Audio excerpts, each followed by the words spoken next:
Hi, Lee earlier. I'm trade union rep for CWU, and I'm also a member of DPAC Bristol. I was also one of the delegates to the UN back in March, which was very disappointing. You know, the government's response wasn't what we would expected, very frustrating. My question to you all, the UN have finally put out their recommendations. You know, how do you guys and your party plan to enact those recommendations, and how quickly do you think they will be enacted? Okay, thank you. Candidates, are you happy to kind of respond? Yes. Kelvin, I'm going to start with you. I mean, you have to help me with the recommendations. I'm not in a position to recall exactly what those recommendations were. So if you can help me with what they said, then I'm very happy to respond.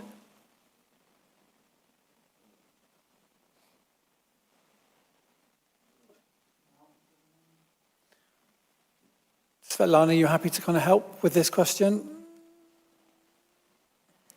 So, UN said that austerity policies led to people's right to independent living, which is a right to choose where they live and get support to live where they choose to live. That right was breached for disabled people because they lost a lot of their support over kind of last decade because local authority budgets were cut. They also said that it's concerning around social care that around 2,000 people with autism and learning difficulties are detained in hospital because there is no support for them in community. And again, nothing really was done about that. So they wanted the UK government to act to address those human rights violations, basically. Okay, so panel, you understand the kind of the breadth of the question? Just that as well, deaths in the welfare system and deaths in the mental health system. Okay, thank you, Rick. So Calvin, I'm going to come to you. Yeah, actually, Tony's helpfully just brought up the recommendations actually online, so and it was exactly what you just said. I mean, absolutely. I mean, I just respond to the last 14 years. It's disabled people's rights have been taken backwards, and the UN have reflected that in our society. And I'm glad the Conservative candidate's here, because it's all very well talking about the future. They want to talk about the future constantly, but they ought to be accountable for the past as well. And I think she needs to kind of respond to where the Tories have taken us. But look, I want to focus on what we want to do, right? And we want to change the law to ensure that independent living is at the centre of the presumption around care. And that will be a big fundamental change in our society and the way we deal with disabled people or work with disabled people. I've already talked about equal pay. That's really important for disabled people.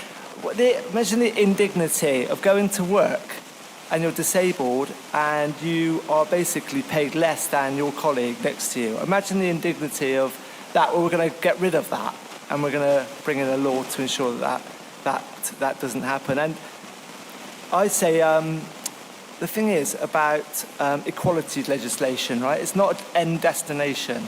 It's a journey, right? And the Labour Party have always moved us along that journey in a constructive and progressive way. And I would say that the best predictor of the future is to look at the past. And the Labour Party has got a proud history in our time in government of moving forward disabled people's interests.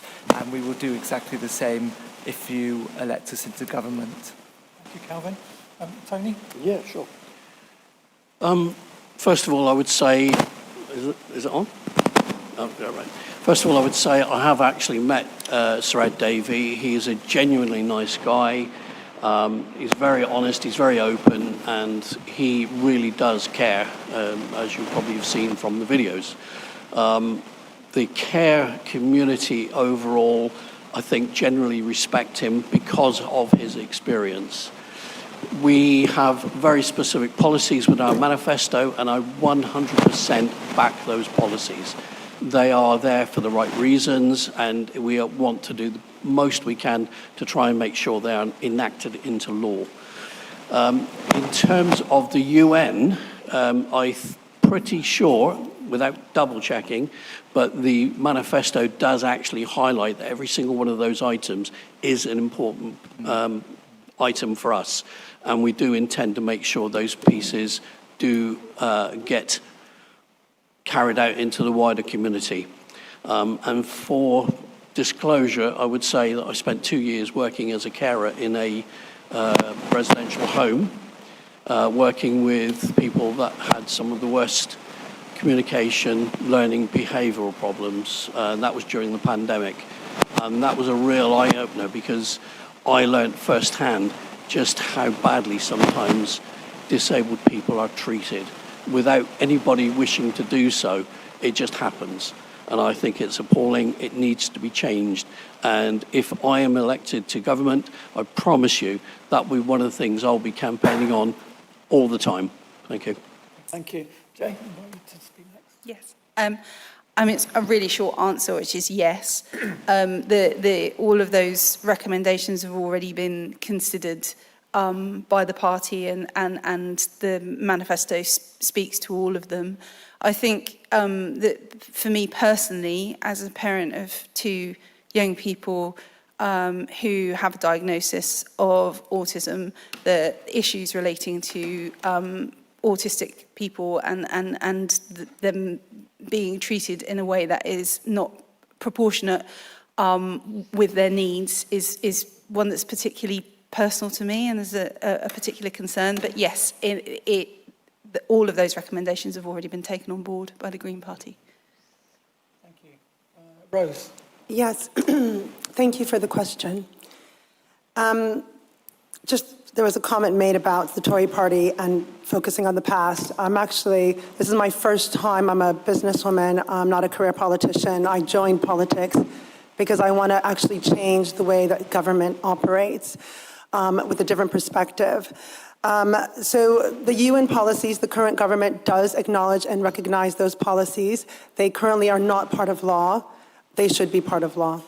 They need to be written into the law, not just for government, but also for public business, public companies, looking at the NHS as well, not allowing these long stays. The local council needs to ensure that there's enough housing available, accessible housing available in their constituency for people that need it. So I think it's very important. And it's something that is not in disagreement with the government, but you are right, it needs to be acted into law and written into law.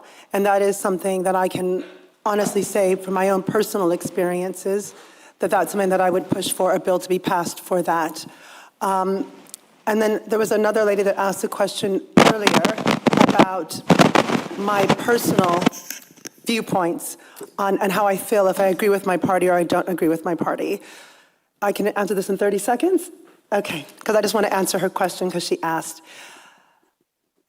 I joined politics because when people stand by and they do nothing, people are able to do whatever they want to do, okay?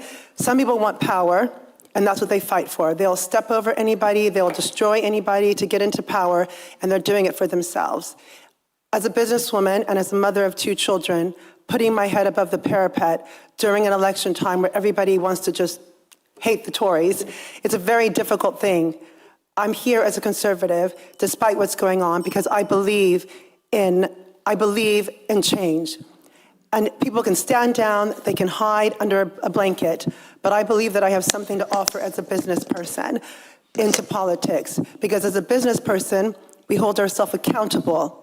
And no one in politics across any party line is holding themselves accountable. This whole campaign has been about tearing everybody down and not talking about what that personal individual can do to help out every single group. So I'm here, even though it's a very difficult election, because I believe in change. So just wanted to answer your question. Thank you.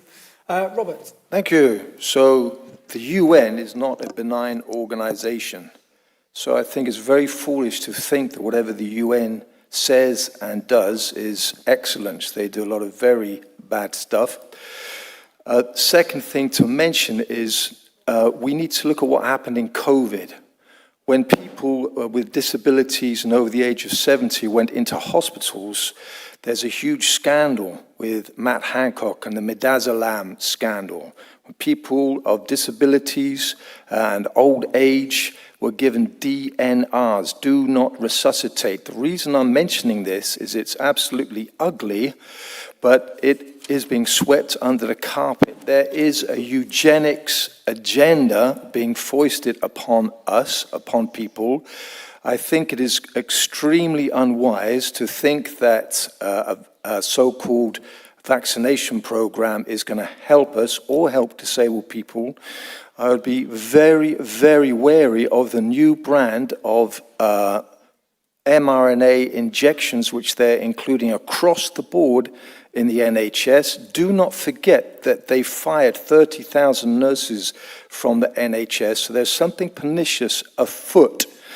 This is why I think the UN, they come out with all kinds of statements. They have the 17 sustainable goals at present, which is coming from global to local. A lot of that is disrespectful to nation states and democracies. And we need for a very strong local movement for all of us, including disabled people, so we know exactly what is going on and exactly what they are suggesting you put into yourself. So when we're talking about autistic people, we know that the MMR injection is very, very controversial. Thank you. Thank you, Robert.